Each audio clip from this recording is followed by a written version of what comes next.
spit all day. Spit, honey, what you been doing? Well,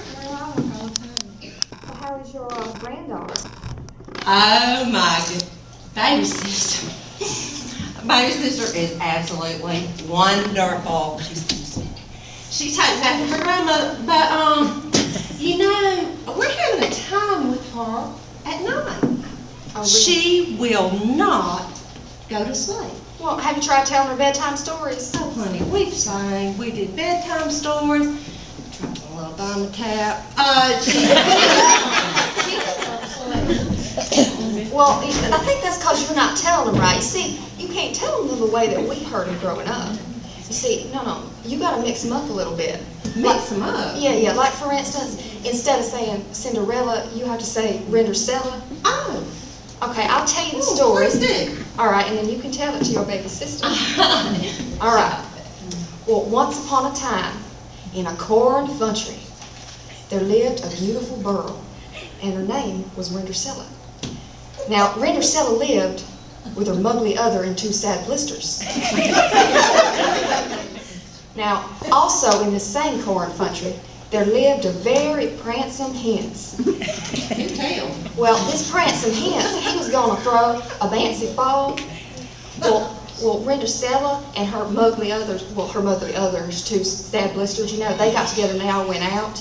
They went out to get them some drancy fesses, you know, to wear to the bouncy ball.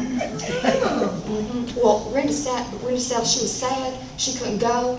See, because all she had to wear was some old rosy dags.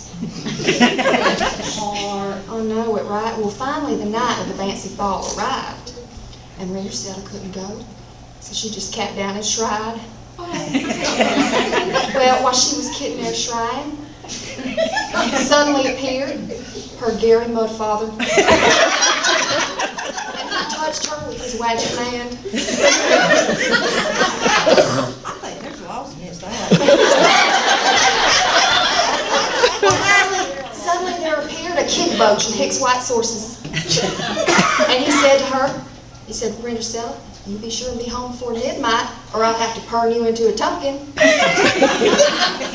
So she got to the bouncy ball. The prancing hens, he met her at the door. Because all this time he'd been watching behind a wooden hinder.